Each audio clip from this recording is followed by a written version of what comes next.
Technology is a powerful force that has helped shape and define human life since the very beginning. Yet new technology often comes with environmental and public health costs, hence the need for safety testing and oversight. We are a collection of organizations providing public oversight and education about current plans to implement a vast, never-before-seen network of smart ocean technologies for the purpose of private sector profits and 21st century military warfare. The technologies will also consist of underwater wireless sensors and sonar technology at artificial man-made frequencies that will communicate with tens of thousands of satellites in space and 4G, 5G infrastructure on land. Science has already established that sonar can interfere with marine mammals that rely on sound to meet their basic needs. Research has shown that high-intensity sonar can cause deafness, bleeding in the brain, stranding, and even death in whales.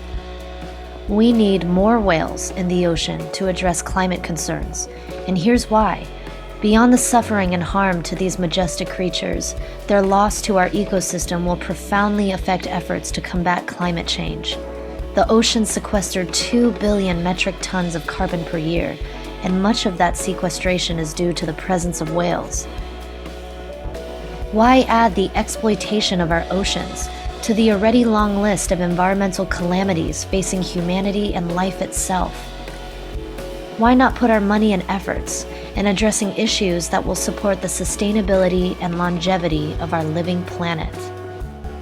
Just like these technologies that will create noise and disturbance in our oceans, we must address our own inner noise to see and feel clearly, allowing our consciousness and sense of balance to expand to all living beings. This will allow us to be more effective in taking constructive and positive action. Earth can no longer sustain our violent, competitive, extractive mindset. We must open to a change of consciousness if we are to survive. Perhaps it is time we pivot from an ocean of technology aimed at maintaining dominance to an ocean of consciousness aimed toward embracing our interdependence on one another and all living beings in this intricate and awe-filled web of life.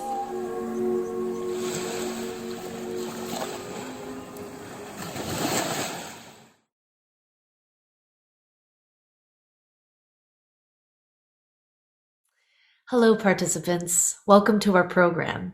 I'm Amber Yang and I'm the social media coordinator for Stop 5G International.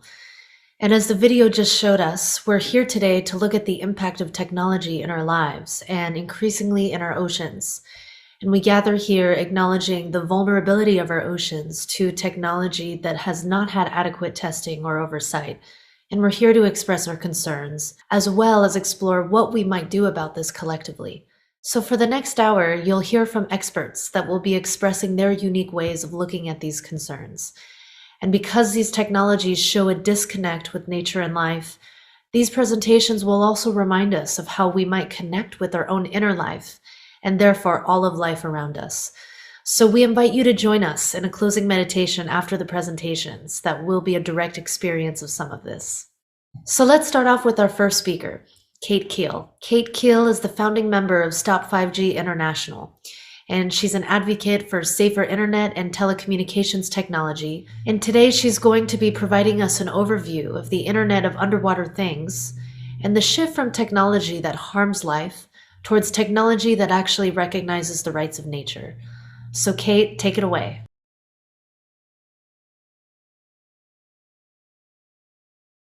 Thank you for sharing this Solstice Day with us as we explore root causes and solutions to the crises we now face, an example of which is the smart ocean.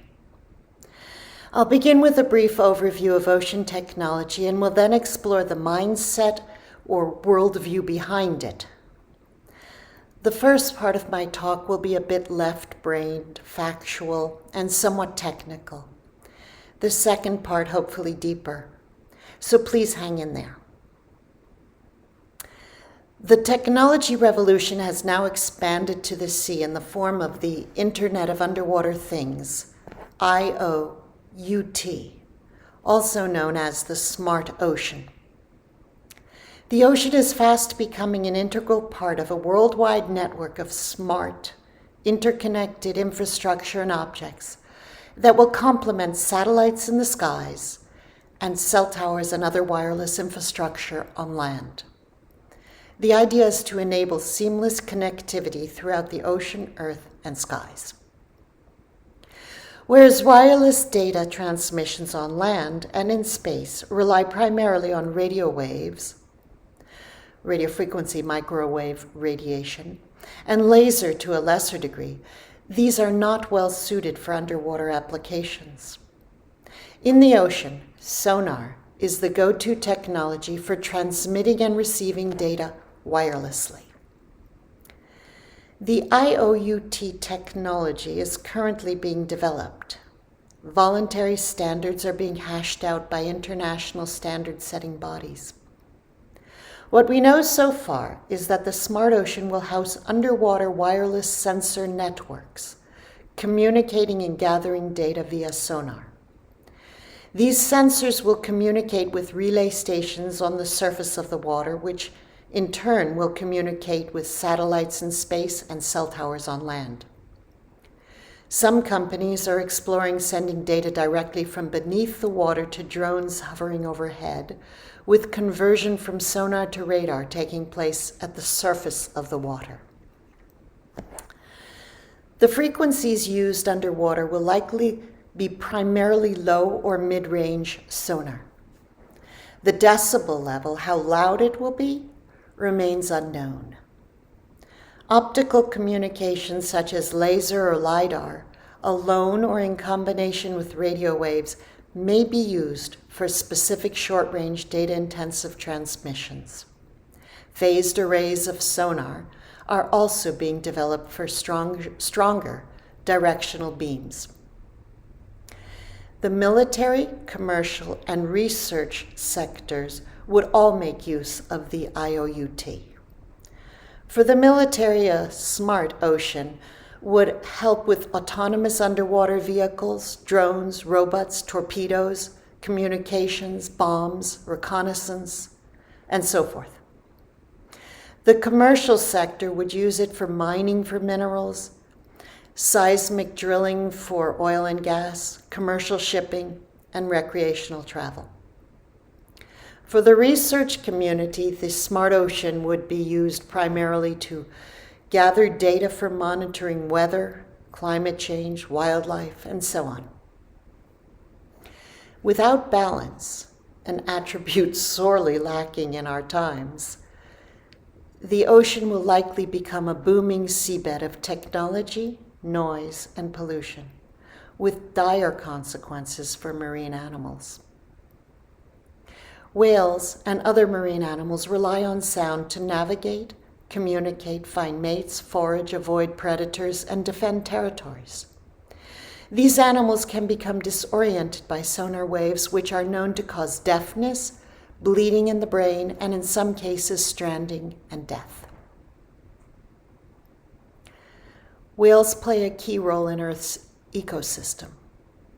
Whales' excrement, known as fecal plumes, support phytoplankton, the microscopic creatures that produce well over half the oxygen on Earth, earning them the title of being the lungs of the planet. Both phytoplankton and whales also help sequester huge amounts of carbon and are key players in mitigating climate change. Environmental groups and government agencies, even those with a specific focus on oceans, seem oblivious to the potential harms of an IOUT. For example, in the US, the National Oceanic Atmospheric Administration, NOAA, is supporting an initiative in Monterey, California that will use unmanned sail drones. Multi-beam sound data will be used to map the ocean floor. Sonar will also be bounced off marine animals to track populations.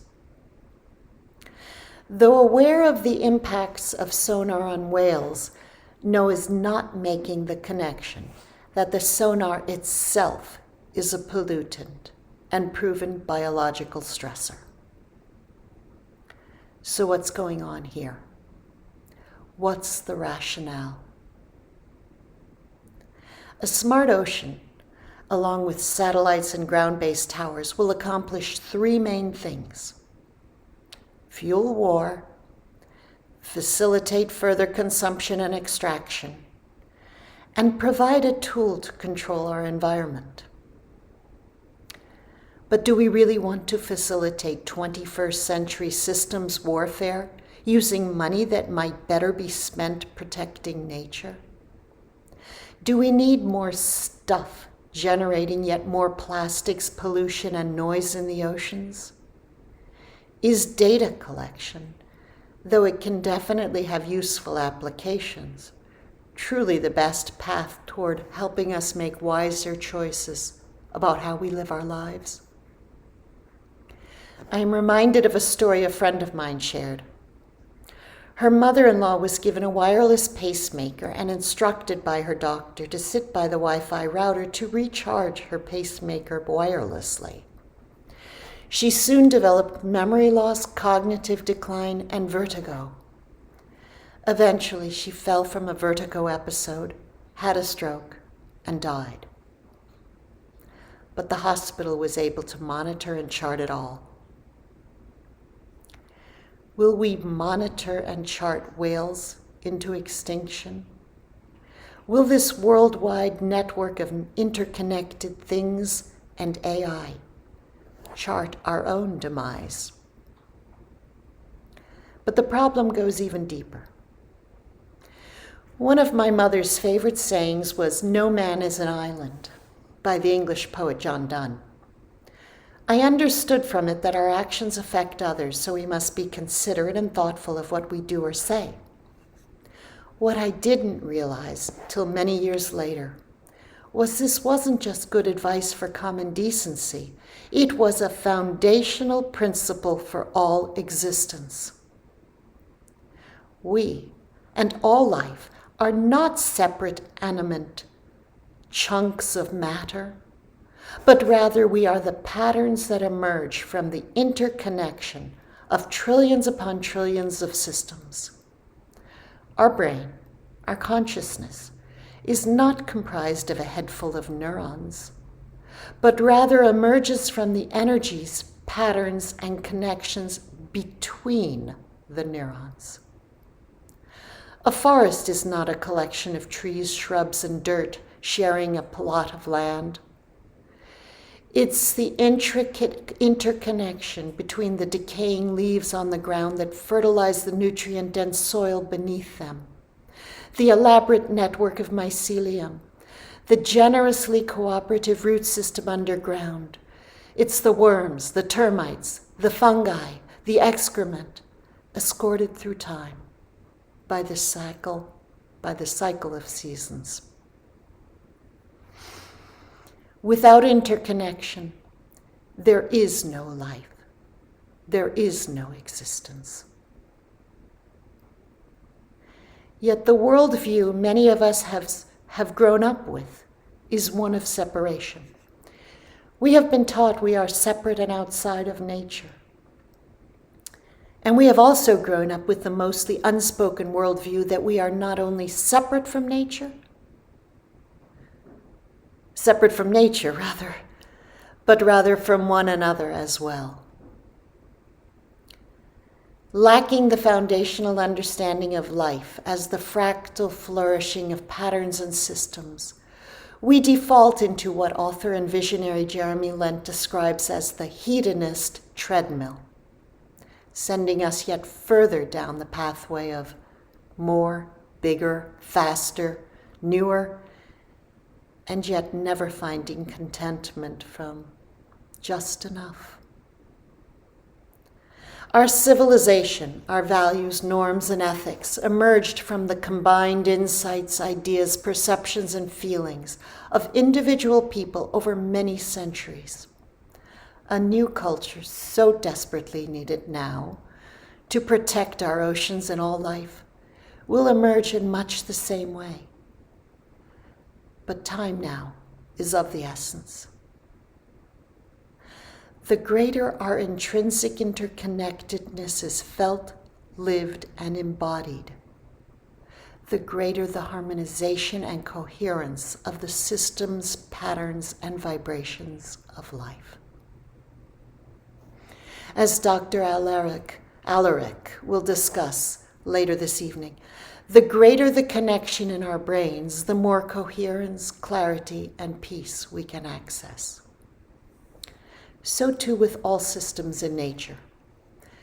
The more we connect with the natural world and one another, understanding we are part of a grand fractal interconnected system, the more we and all life will thrive. So getting back to addressing our current obsession with digitalizing every thing, event, and moment in time, with the goal of solving world problems through data analytics and AI, that's doomed to fail because it's rooted in a worldview of separation and disconnect. That paradigm sees the world as seemingly infinite, disparate bits and pieces to be quantified, charted, and ultimately controlled. Once we come to fully embrace that life itself is interconnection and fractal flourishing, a term coined by Jeremy Lent, from the smallest atom out to the entire universe, we will be better able to breathe a cosmic sigh of relief and embark on the long-awaited journey home toward health, contentment, laughter, vibrancy, and peace. As a friend of mine once put it, when we feel everyone and everything as ourselves, we can no longer conceive of harming another being or Earth herself, as it would be akin to harming ourselves. More and more people feel a longing for simplicity, local, and connection to nature. As Charles Eisenstein so aptly puts it, for the more beautiful world our hearts know is possible.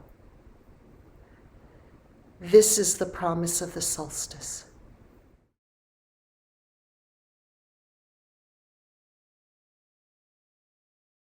Thank you, Kate, for informing us of what the Internet of Underwater Things specifically is so that we might actually be better informed of what the problem is. And yet, Kate also finished with a powerful perspective of shifting from a mindset of separation and domination to a mindset of connection and harmony that benefits all life.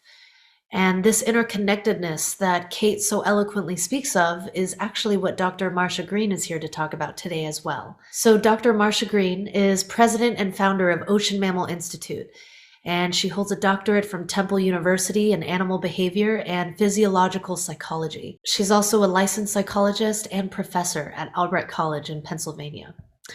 Dr. Green has worked since 1986 protecting humpback whales' critical reproduction habitat, and internationally has worked with North Atlantic Treaty Organization and the European Parliament protecting whales from the impact of intense ocean noise, such as sonar and seismic exploration. Dr. Green, with all of her accomplishments for 35 years in the areas of protecting whales and marine life, would like to take a leap with you tonight and actually speak about what she now believes is the most important work for humanity, to heal, balance, and evolve ourselves in reconnecting with nature and spirit. Change starts from within.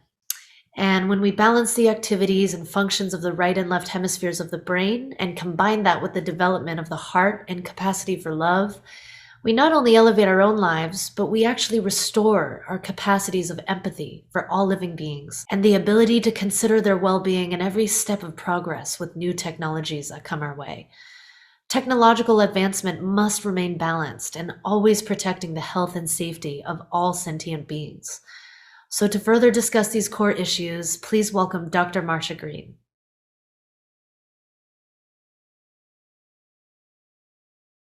Hello, and thank you for coming to this solstice event. It's always an interesting time of the year. It's the end of a semester and kind of gives me a freeing sense, like, I've got some space to breathe. I don't have to think so much. So that's kind of what I'm going to talk about now is thinking, because we think too much, do we not? how did we get to where we are? I mean, how did we get to this point where, we worry about things all the time. We can't stop thinking. We feel we've been lied to a lot. People are anxious and depressed and afraid. It's an amazing time on the planet. And so I'm going to just do a really quick history of the world. Well, of the world since Sir Francis Bacon, since the world since 1500. So I don't know how many of you ever heard of Sir Francis Bacon, but he was basically a scientist who, in fact, sometimes he's considered the father of science. Somebody once said he was the architect of the modern mind. So what does that mean? Well, he was an empiricist. He said we have to observe things. We have to record things. We can't just take things for granted. We can't just use our intuition. We have to be in our intellect. He got us into our left-thinking brain. He said we have to take nature, we have to mold her, we have to squeeze her into what we think it should be. So he was about control. He was about being in our left brain and being in control. The beginning of modern science, dwelling in the intellect. What are the repercussions of that? I think there are a lot of repercussions. A lot of you know we think all the time. We cannot stop thinking. People weren't always that way.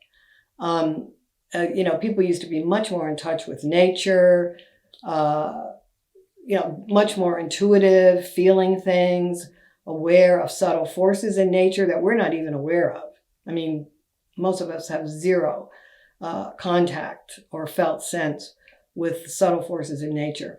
In fact, if you can't see it, feel it, touch it, smell it, we don't even think it exists, right? We're kind of bound to our material senses. We don't believe in subtle things. That's one of the consequences of Bacon's legacy. You have to be able to see it, feel it, taste it, touch it, smell it, record it, even if you have to use instruments to do it.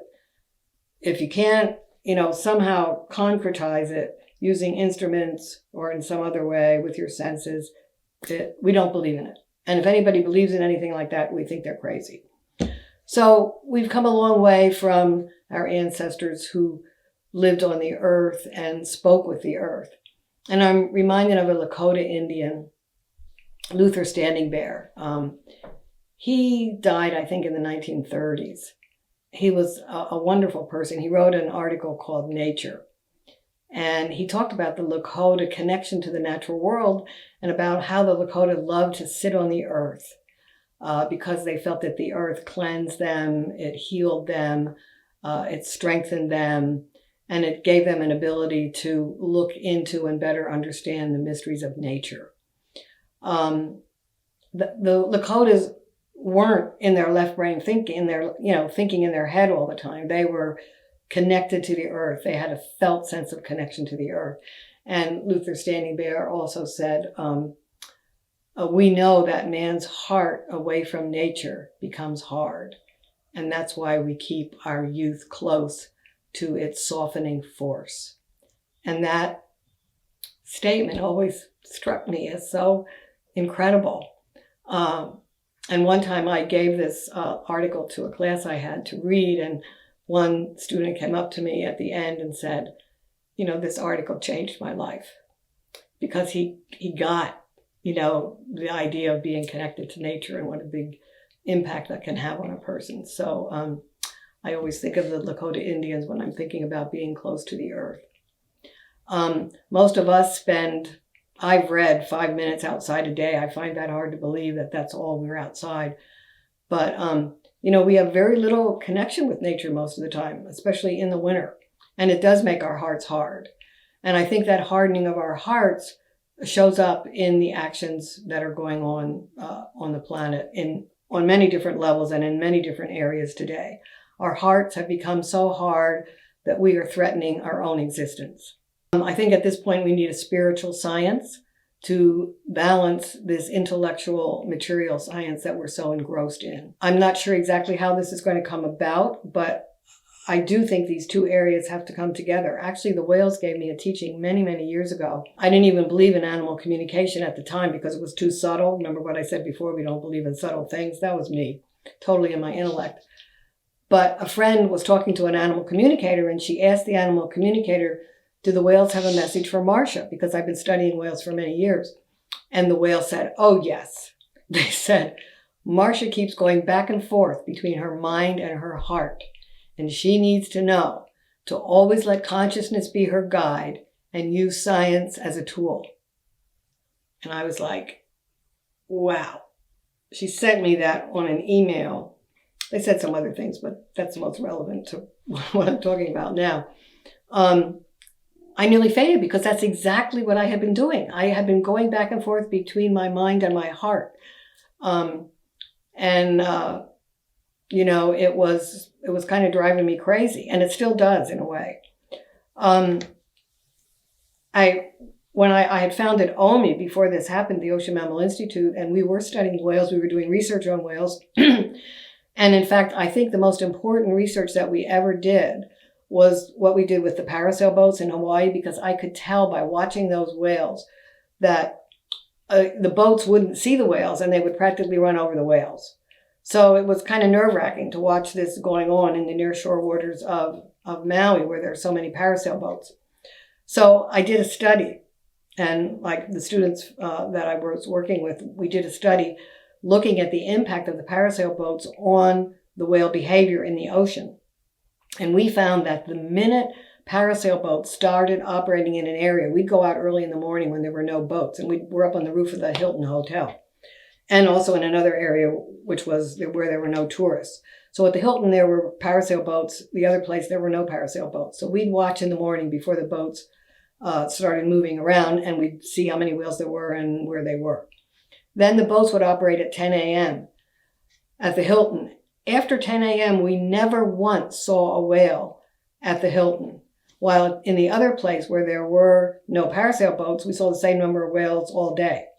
So it was very clear that the parasail boats were displacing the whales from their nearshore resting areas.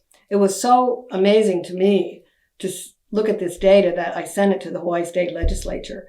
And they, very short time, passed a law banning the operation of parasail boats in Hawaii, where the whales are, from December 15th to May 15th.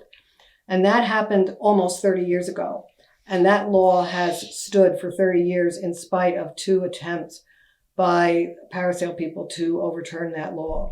So I think it's the most important thing that OMI ever did to protect the whales in Hawaii, because that nearshore area is where the moms want to be with their calves when they're born, which is what's happening at that time between January, especially January, February. And they need to be protected from lots of boats speeding around, and they're noisy too. And they're, interfering with the mother-calf bond and displacing them from their nearshore resting area. So that's a good example of material science and how you can use it to protect the world.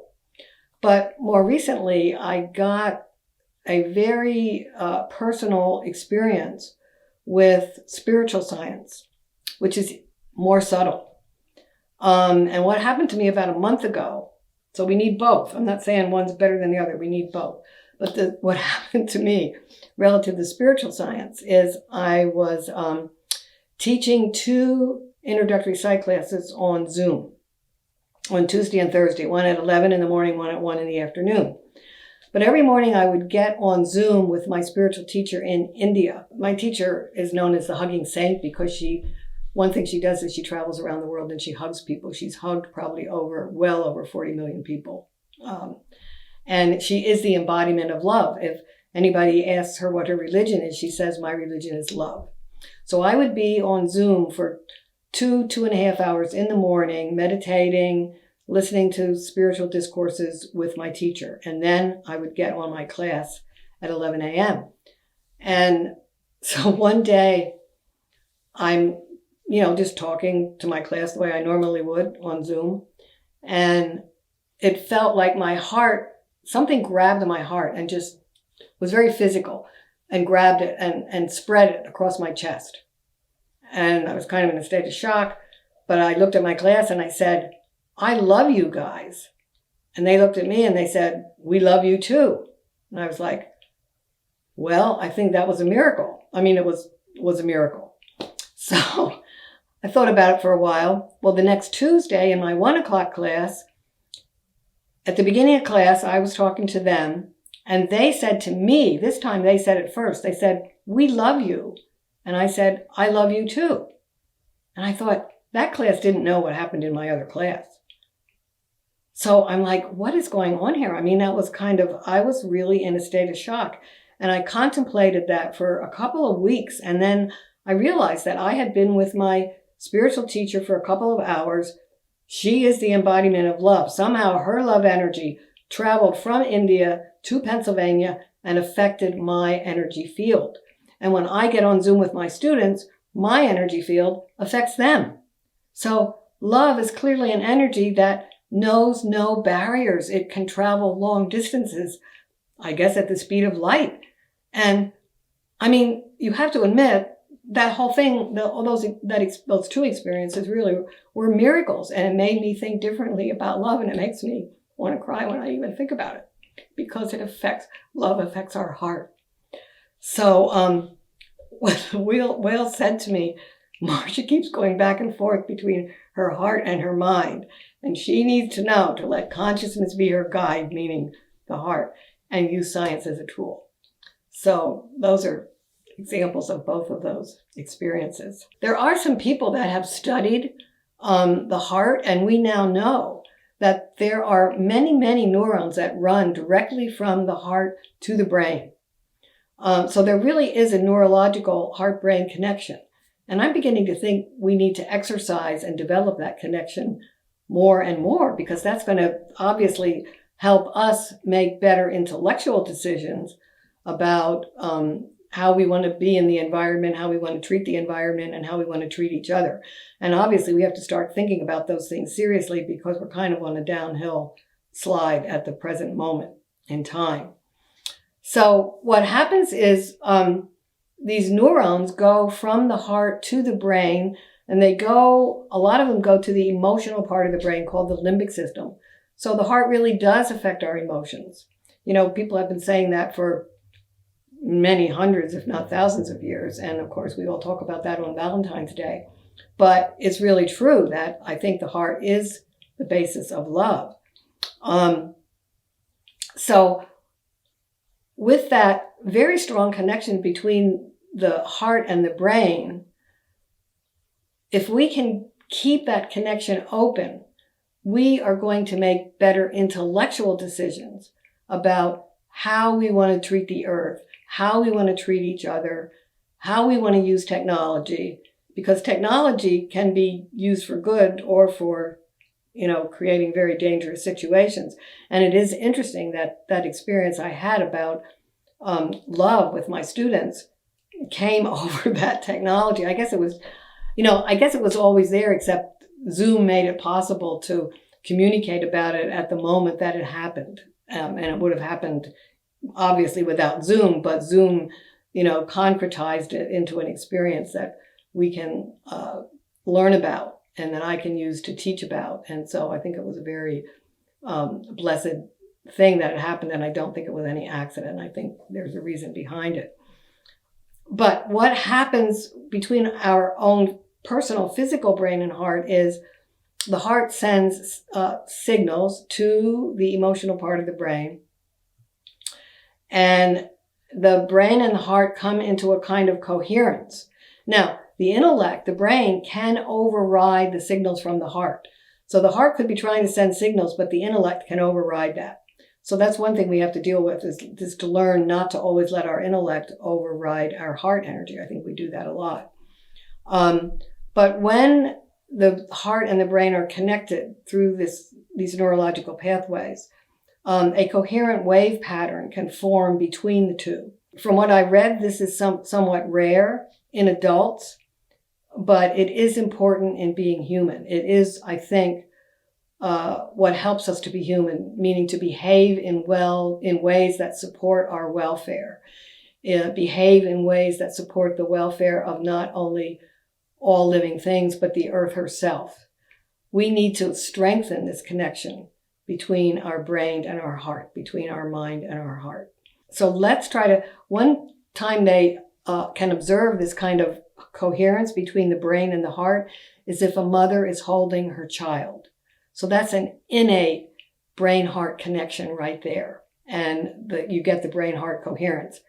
But when they try to measure it in adults, often it's not there. It's pretty rare. So something happens to us as we mature in a world that can beat you up, and it can make you feel sad and angry and upset, etc.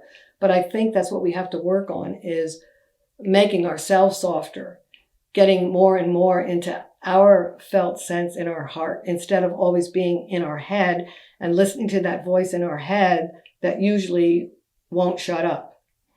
In fact, your brain itself, as many of you know, has two hemispheres, right? The left hemisphere and the right hemisphere. The left hemisphere has language ability. The right hemisphere has very little language ability.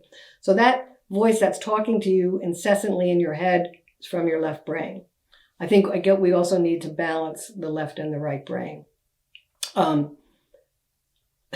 That the left brain tends to be linear, logical, thinks, scientifically. It's pretty, it's also very critical. That's the part of the brain that talks to you and criticizes other people. It can be not so nice. The right side of the brain has very little language ability in most people, and it's more holistic, has more of a felt sense, more compassionate. We need to get a better balance between the two. In fact, Jill Bolt Taylor wrote a book about her experience. She had a massive stroke, which totally turned off her left brain for many years. It took her 7 years, literally, to recover. And as she was recovering, that little voice in her head, because before that, there was no voice in her head, right? Because the voice is in the left brain. Her left brain wasn't working. But she said as that left brain voice came on, she could watch it and how judgmental it was, how critical it was. And she didn't like it. And she thought, I don't even like this. I don't want this part of me. And she said she had to learn to do things to calm it down, to not listen to it. And she has some of these exercises in her book. But she really said, what we have to do is create a balance between our left and our right brain. Our right brain is loving, compassionate, caring, emotional. Our left brain is critical and judgmental. Where do you want to live? We have to get balance between the two halves of our brain. We have to get connection between our mind and our heart. And then we can make decisions that will be life supportive for humans and for all the creatures on this earth. So that's what the Ocean Mammal Institute has been trying to do to protect the oceans and the marine life.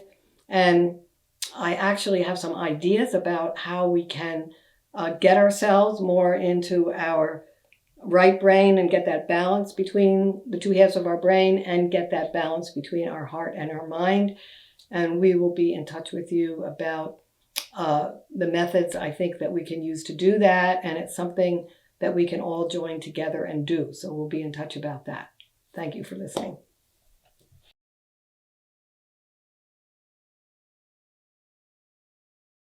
Thank you, Dr. Green, for your deeply meaningful and personal talk. And so developing full human potential from the field of consciousness that Dr. Green was referring to is what we're going to get to now. Science indicates that we're only using a fraction of our mental potential, maybe 5 to 10%. And so to take our own personal development and our efforts to help the planet to another level, we have with us today Dr. Alaric Aranander. Dr. Aranander is a neuroscientist, former UCLA faculty member, and director of the Brain Research Institute in USA. He has spent 50 years conducting scientific study and peer-reviewed research into a technology for the development of human consciousness and the actualization of full human potential.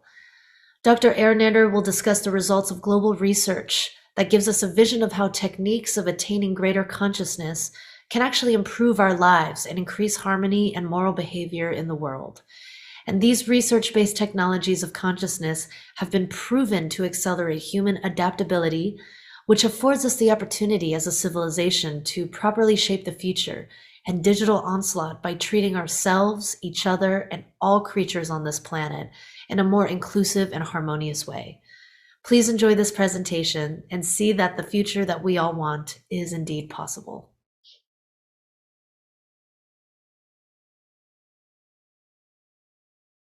So welcome to this Solstice gathering on December 21st, 2021, enlivening the ocean of consciousness to increase global harmony and stop techno-ecocide, of the earth, the seas, and the sky. From the Brain Research Institute, we offer this: conquer world toxicity with brain-based, coherence-creating technology to enliven global collective consciousness. My name is Dr. Alaric Arenander, and my wife, Cynthia, and I are with the Brain Research Institute, USA. The whales need our help. The planet needs our help. We need our help. But there's a fundamental problem I want to address here that encompasses the whales and all the other things we consider needing to be taken care of. A fundamental problem. In this world, there's an acceleration. Now, it's important, before we move on here, to make sure we all understand what we mean by acceleration.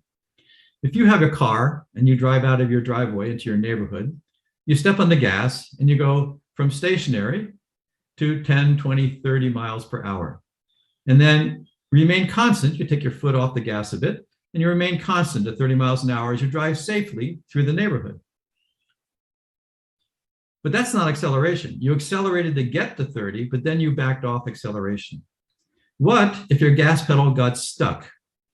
And instead of stopping at 30, you continue to go 40, 50, 60, 70, 80, 90, 110, so forth, trying to navigate through your neighborhood, which was not designed for that speed. And eventually, either your ability or the car itself would not succeed in enduring, and it would be a disaster. So we're going to talk about acceleration in the sense of planet Earth. There is an acceleration going on. Here, for example, as everybody's aware of, atmospheric CO2. Across the bottom, 1850 to the year 2000, 2020. Across the left-hand side, how much particles per million, per billion in the atmosphere of CO2. It's not a constant line. The line continues to get sharper and sharper and sharper. That's exponential. That means the gas pedal is not off. The gas pedal is on, and we're getting more and more CO2 every year released. Now, the CO2 comes from many sources: oil, gas, coal, cement making, land use. But regardless of exactly what is the source, they're all human sources. Still, the trajectory is exponential. That means it's climbing essentially out of our control. We created all of this, but we created something that's we're losing control of, actually a long time ago. Now, this slide, I know you really can't see easily. It wasn't intended to go into detail, but this is the great acceleration. On the left are a bunch of red slides, socioeconomic acceleration. On the right-hand side are the Earth system accelerations. Let me just briefly mention them by name, but you can see on the left-hand side, the red curves go up sharply, exponentially, accelerated. World population is accelerating. Urban populations are exponential. Energy use is exponential. Fertilizer consumption, exponential. Large dams, water use, paper production, transportation, telecommunications, international tourism, all these things are exponential and accelerating. And on the right-hand side, in green, we see acceleration of carbon dioxide, which we just mentioned, nitrous oxide, ozone, surface temperature is increasing. The acidification of the ocean is exponential. The capture of marine fish has plateaued off, but it was exponential. Tropical forest loss is also exponential. So in general, both man-made phenomena of socioeconomic trends and the Earth system which we're impacting are all becoming exponential, accelerating out of our regulatory control. So on the simple slide, we see the rate of change on the left. Things go faster and faster, faster. And on the bottom, time. And you can see that the world is not changing in a constant straight line. It's bending, curving sharply. And that sharp curve is called exponential, and it gets faster and faster every day. Now, that in itself may not be a problem. The real problem is this line. This white line is me, it's you, it's our institutions, it's our cultures. That line is human adaptability. Human adaptability was pretty flat-lined. It's increasing a bit, but not as fast as the world we're creating and changing. We have disconnected from our effects on the world, from our ability to actually guide those effects properly. There's a fundamental disconnect in this age of acceleration between our world systems that we created and our ability to adapt as human beings. And how do we bridge that disconnect? Fundamentally, to adapt, we use our brains. And our brains allow us to be aware. Is there a problem? How do we take care of it? What creative solutions do we have? How much do we understand? How much compassion? What about our values, our belief systems? How much morality? All of these things are involved in our ability to adapt. We adapt in our family, our state, our country. Can the world adapt? But the most important here is that at the basis of awareness, we need to increase who we are, because that will automatically increase not only our intelligence, but also the values and beliefs which guide that intelligence for proper compassionate solutions. We're failing in our adaptation. That's what that graph showed. We're getting outstripped in our ability to control the future we're creating. And that's because, in particular, the stress, individual stress and collective or social stress. In the last couple of years of the pandemic, people are becoming more and more acutely aware of how stress impacts human behavior and collective behavior. So in this world, what we need is something fundamental. And what is fundamental is consciousness. Consciousness is the basis of our ability to be aware, to be intelligent, creative, to have beliefs and value systems, to care about anything. We're sitting at home. Do we even know there's whales? Do we care about whales? Do we have time to care about whales?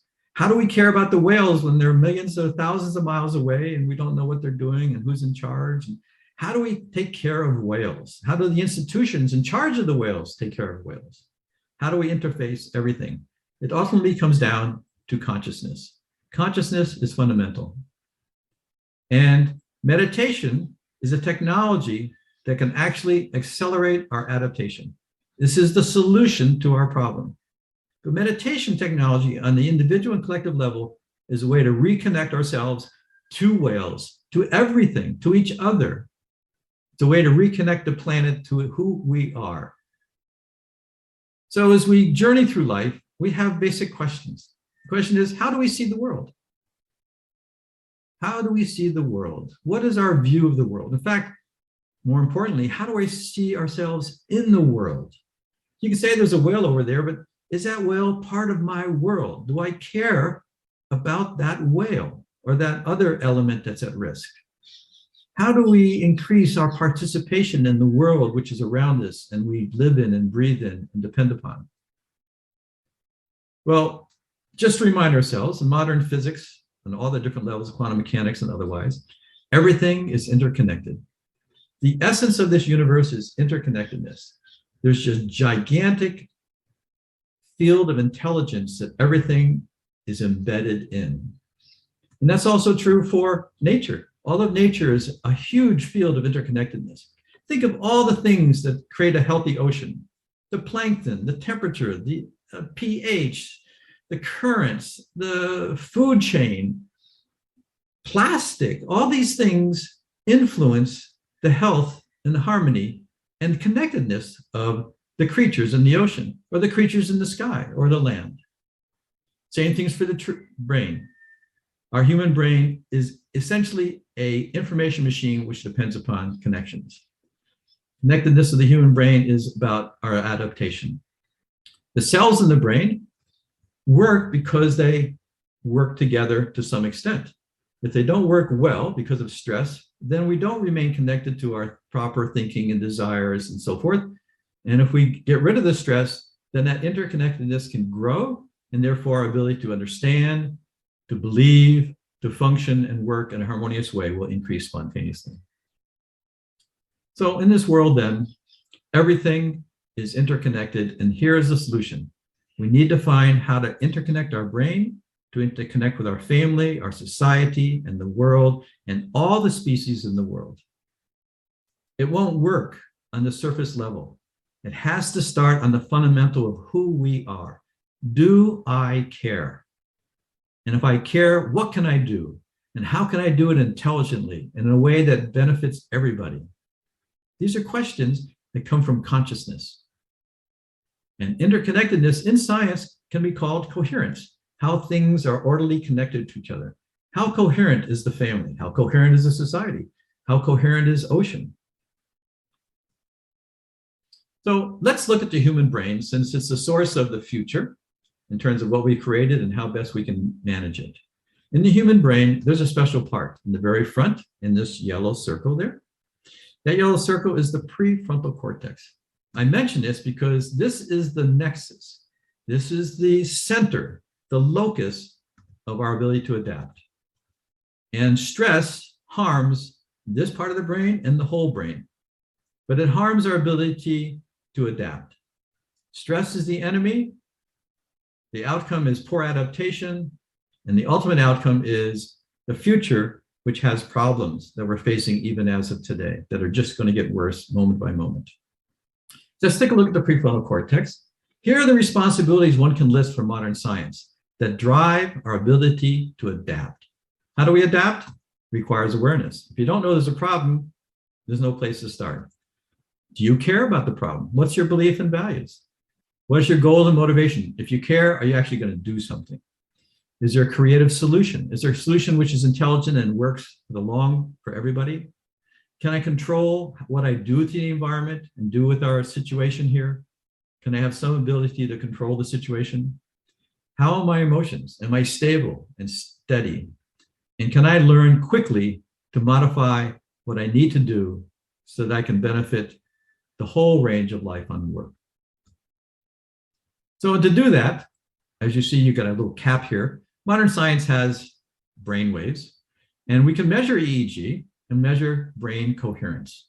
Let's do that and show that meditation can actually concretely influence brain and therefore influence all the aspects of how we think, feel, and behave, therefore at adaptability.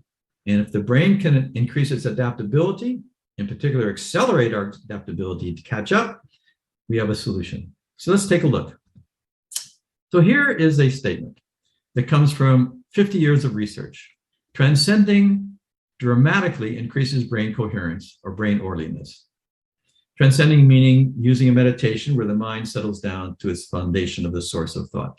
So meditations, in general, there's many kinds of meditation. They all have a good influence on the brain in general. Some have this effect or that effect, but when we can transcend into meditation, those research studies indicate remarkably high levels of brain coherence and change in thinking, feeling, and behavior, and social behavior. So here, for example, shows you an icon, a cartoon of a person, and you can see the prefrontal cortex in the front. And we're going to look at how orderly thinking and action come from this. Those red lines between the dots indicate how much coordination or coherence or orderliness there is between those 2 points. So if there's more red, if it's darker, there's more coherence. And you want more coherence. You want more orderliness or coordination. So the more red, the more orderly, ultimately the more adaptation. Now that's one option on the left, and on the right is another option. Here are the same number of points on the cortex that you're measuring with EEG brainwaves. And you can see that at some point, you can have a lot of red. That means a massive amount of orderliness or coherence. Now, of course, we'd like to have the one on the right because more coherence means more good things. But most people look like on the left. The research, you can take 100 people from anywhere in the world and they look like the left. But if you look at people who practice meditation, in particular, this research comes from a half century of TM, transcendental meditation, that TM very quickly, within the first moments and days of meditation, create what you see on the right. And over time, stabilize that in our daily activity. So meditation is a powerful tool to turn on our prefrontal cortex, to turn on our ability to adapt in the family, in our society, in our jobs, and also in how we interact with the world, and ultimately helping the whales. So this is a diagram which shows that the brain, when it's coherent, has many different benefits. This is all research, that a coherence in the brain generates all these events. Let's highlight a few of them. One, decrease anxiety. The more coherent the prefrontal cortex, no stress. Very good idea. More intelligence. Meditation has actually been shown to increase the intelligence of human beings. Creativity. You can increase the creativity of human beings by just simply meditating for a few minutes each day. Self-awareness. You can be more aware of who you are and how you interact by meditating. And moral reasoning. Just to highlight these 5, but there's more. That by meditating and bringing about more orderliness and removing stress, the brain functions as it was designed to function from the level of consciousness. And we become better people, more creative people, happy people, people that are motivated to help create a harmony within our local area and on the planet itself. And this means coherence brings about greater adaptation. And remember, the issue here is how can we accelerate our adaptation? It's not enough just to continue to adapt as we have, because it's not going to help us. We're way too slow at adapting at the current rate. We'll never catch up. We actually have to accelerate our adaptation. That means we have to accelerate the growth and adoption and benefit to our human brain. So in doing that, let's summarize by saying all good things come from coherence, connectedness. That means good thinking, good feeling, good behavior, good motivation, good morality. All these things come spontaneously from a more orderly, coherent, stress-free brain. And that's the value of meditation, the value of consciousness as a fundamental, complementary to everything we do. You want to meet a policymaker and convince them to help the whales? It depends on who you are, who they are. What is the interaction between you? Who do they serve? Is the society behind such a viewpoint? All these things are needed. So the individual benefits greatly. All good things come from coherence. So coherence creates individual harmony, peace, happiness, success. But it also, in this last part of this presentation, increases collective harmony. Published scientific research shows that when people meditate in a group, there's an influence on society. Just spontaneously, there's an influence on that field of consciousness that impacts society. It's a documented thing. Let me just show you quickly some of that research. So to understand the research, we need to know we're all connected through layers of collective or social consciousness. We're all directly and indirectly influencing each other, either for positive or negative influence. If people in society are stressed, for example, that stress influences everybody else in society and is a root cause of social problems. And we see that growing sort of every day now with all the problems with the pandemic and our inability to deal with it properly. So during our meditation, on the other hand, when our minds settle down and we transcend, we touch upon an underlying universal field of connectedness. In physics, the unified field, and enliven harmony. We have 3 ands there because we're going to really enliven harmony. And because it's a non-localized field existing everywhere, it's also enlivened within our surroundings. So a group meditates in a certain spot, there's an influence on this field level to everything around you. The bigger the group, the bigger the influence. And what we've shown over the years is that groups of meditators practicing together have been documented to improve social behavior without any intellectual or media relationship. It's just on the level of consciousness itself. Here's a group, for example, in Thailand. They have influenced the direction of Thailand. Groups in India, groups in San Francisco, groups all over the world, groups coming together to meditate and influencing the collective consciousness, either nearby or at afar. Here's one study I'm going to show you, only one. And this study is quite good. It's from about 30 years ago, 1993. The bottom is a timeline. On the left-hand side is January 2nd, 1993. On the right-hand side is August 14th. So about 3/4 of the year we see across the bottom, from winter to spring into summer. Across the other axis, going up and down, is violent crimes. This is FBI statistics, homicides, rapes, assaults per week. So serious crimes versus time. And what happens? Well, as you go through the year and the temperature increases, people go outdoor more and they get more aggravated usually. And there are two lines there. The black line, the dark line, is the actual crime rate recorded, and they recorded very accurately. And this study is done, by the way, by the police department, a number of institutions coming together and coordinated with the FBI to show that this study and this approach to social behavior actually works. So you have the dark line, and then there's a dotted line, which through a computer, you can actually estimate pretty well based on temperature and a couple other variables, what's going to happen with violent crime. And you can see that as you go from the winter into spring and summer, more and more violent crime. What happens in the blue areas is at the beginning of June of 1993, more and more meditators started to come into Washington, D.C. during the summertime. And by the end of the time, it went from about 500 to 4,000 individuals meditating together in Washington, D.C. And what happened during that 2-month period? Look how the black line and the dotted line divorce from each other. They separate from each other. Cursor here. And you can see that it's predicted to be very high, and yet it wasn't. It actually dropped tremendously. This is a huge, significant drop in violent crime. In other words, violence in society, which means improper thinking, inability to adapt to personal situations, inability to gain what you want and desire it, which is the cause of crime, all began to melt away significantly. And then what happened was when the group went away, the off effect and the crime started going back up because the influence was not there. So there's an on effect, you get rid of crime. There's an off effect, go away, and the crime will continue to decline.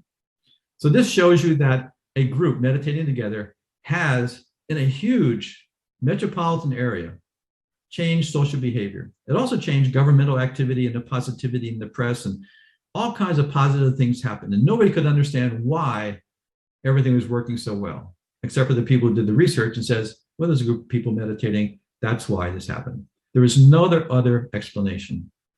So here's a group that was assembled there, about 4,000 in front of the White House in Washington, D.C. These individuals came on their own volition from all over the world, actually, to help participate in this demonstration project that a group of meditators can improve the adaptability of individuals and society to be more harmonious and productive and less violent and chaotic.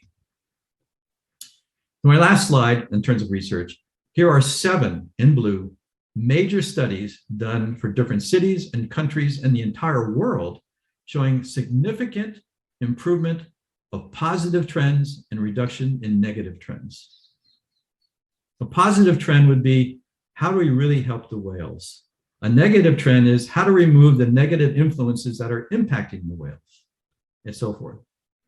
So consciousness is a very powerful platform that's complementary to all the things we're already doing for the whales and other aspects of life on the planet. From Raymond Ross, who's the editor of the journal, he says, this evidence indicates we now have a new technology to generate peace in the world. If you have peace, people are going to work better together. They're going to have the situation better, think clearer, and be more harmonious in how we work with all the creatures on the planet. So for the Brain Research Institute, we've offered this short presentation, Conquer World Toxicity, with a brain-based, research-based, coherence-creating technology, meditation, to enliven global collective consciousness, which will generate and accelerate adaptation and help us solve the problems we've created and will continue to create over the next period of time. So for the whales, we want peace in the ocean. But for the planet, we want peace as well. We want everything to be peaceful. Maybe the whales will inspire everybody for everything. But for now, we're focusing on the whales, but the whales are these innocent, beautiful creatures which indicate that the planet really needs our attention.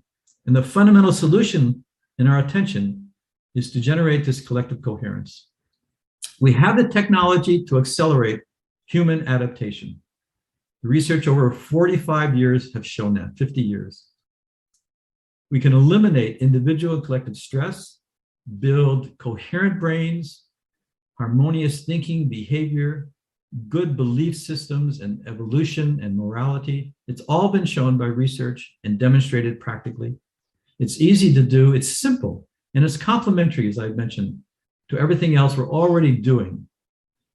Coherence creates harmony for the individual and for society. One thing works on all levels because it's consciousness. And our brain coherence is the basis of societal order and harmony.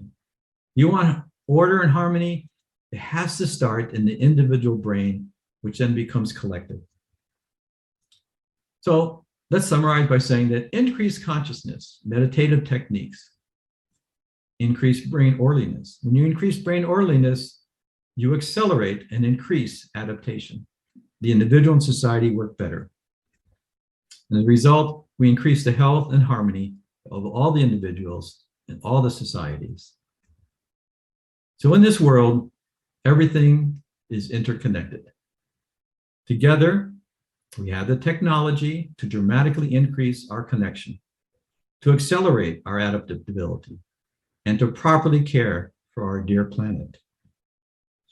So, as we come together at the end of this presentation, I invite you all to participate any way you can across the world, to take command of the future, to engage yourself, participate in these technologies, to enliven the ocean of consciousness, which is at the basis of everything.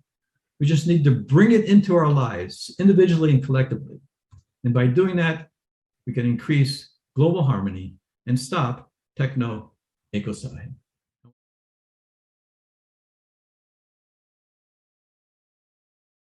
Thank you, Dr. Arenander, for sharing your insights in such an articulate way. And in just a moment, we'll actually be inviting us all to directly experience the powerful relationship between the inner world and the outer world through meditation, and how this might remind us all of our interconnectedness and desire for a collective well-being for all. As Thich Nhat Hanh says, meditation is not to escape from society, but to come back to ourselves and see what's going on. And once there is seeing, there must be acting. And with mindfulness and meditation, we know what to do and we know what not to do to help. So here to guide us in a meditation is Dr. Cynthia and Alaric Arenander, who work together at the International Brain Research Center. Dr. Arenander will lead us into a simple neurorespiratory technique for the brain, followed by a short group meditation. And Dr. Cynthia Arenander will bring us out of meditation, and we will close with a musical piece featuring whale sounds by Stephen Snow.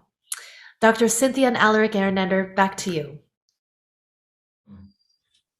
We're now going to enjoy a global group meditation from all around the world. We'll all be settling in to create harmony within ourselves and nature. This will be in two parts. We'll start with a breathing technique we'll mention briefly, and then we'll have a group meditation and people can choose the technique that they are comfortable with and wish to use. And then following that, there'll be a final session in which Dr. Cynthia will summarize today's event. So let's start then at the beginning of this first phase of the global group meditation. So to relax and balance life will nourish it. And there are two aspects of our nervous system, just in brief. One is a conscious one. We're all conscious now. It's voluntary. We can move our hands and talk and so forth. But there's another system which is running the whole show. It's running our brain. It's running our body, all the organ systems. And that's an unconscious or automatic one, or autonomic. And there are two parts to that automatic one. There's an automatic way to increase and there's an automatic way to decrease. So there's a sort of a yin-yang and up or down toggle of how the body organizes itself. More breath, less breath, more blood, less blood, more sweat, less sweat, and so forth. And those two are the sympathetic, which is very active, and the parasympathetic, which is very quieting and nourishing. So there's a balance in our life. And these two systems, the nourish and rest system, so parasympathetic, and the active fight or flight, the one that we drive all day long. So we want these to be in balance, but as we know in our modern life, they're not. In our modern life, stress and lack of sleep and proper food and all kinds of issues create more of the sympathetic active fight or flight system. This imbalance is not good. This drives most of the ill health, mental and physical problems, emotional problems, and so forth. What we want to do is to create balance, because otherwise increased stress creates more cardiovascular dysfunction, diabetes, decreased immune function, and so forth. Stress activates our fight or flight and creates a modern day pandemic of stressful physiological responses. So we're going to change that. And the way to do that is by, in this particular case, using the breathing. As we know, we don't think about our breathing. In fact, we haven't thought about it all day or week, probably, unless we climb the stairs quickly or something like that. Normally, the body, the brain runs breathing automatically. We don't have to think about it. But it's possible that we could change how the breathing functions and would have an influence on the brain in return. So let's do that. A neurorespiratory integration has many different names and different styles, but we're going to do a simple, effortless procedure to rebalance our brain, our body, and our mind. Very, very simple to do. We're going to do that right now because it's going to activate that parasympathetic or that rest and nourishing system. And it will do that, it will restore balance. That's what we want. So it's very simple. We sit comfortably, sit up, put our left hand on the heart, right hand over the belly button or the belly. And with that situation, very gently resting our hands there, we're then going to do the breathing in through the nose, softly, easily, slowly, and as much as possible. We're going to pause. Then we're going to breathe out through the mouth, slowly, very comfortably, as much as possible, and pause again. So let's start, and then we'll let you know when this particular situation is over with. So let's start by breathing in through the nose, slowly, comfortably. Pause. Breathe out slowly through the mouth.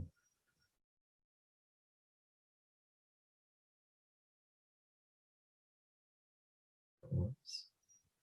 Breathe in through the nose slowly.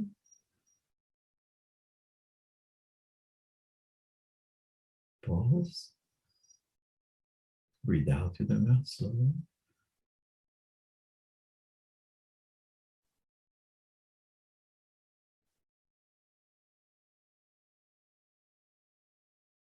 Pause. Continue on your own.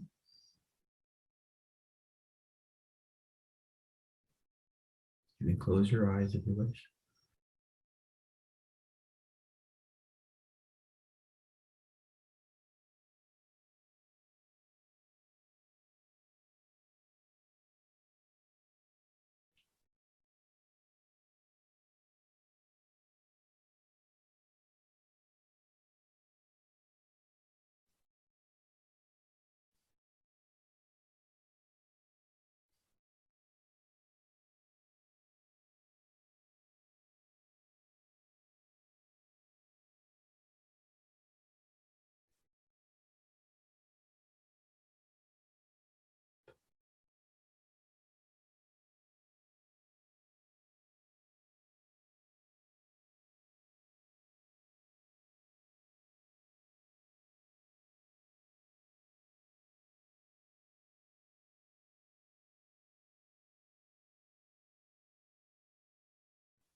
We can let our hands drop.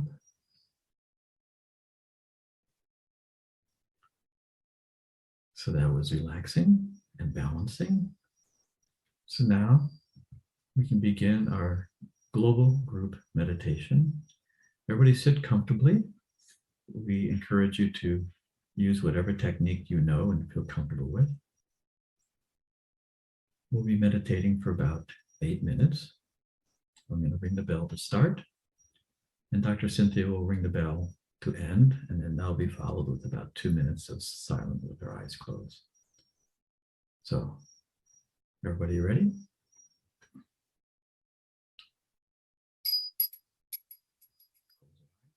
Begin. Around the rope, settling in to ourselves.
Now, just take a few minutes with the eyes closed to come out slowly.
Slowly open the eyes.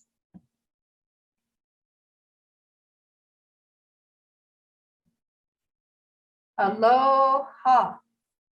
My name is Dr. Cynthia Arenander, and I'm speaking to you from the island of Kauai, out in the middle of the Pacific Ocean.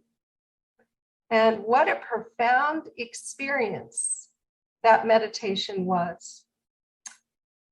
It's just so precious that we can all come together and be together on that silent, settled level of our own self. We should do this more often because it sends out a wave, a ripple of harmony and peace throughout the entire globe. So thank you to all of you. Thank you, and let us just bask in how fortunate we are to be awake to care about how we can nourish and support our precious Mother Earth and all her creatures.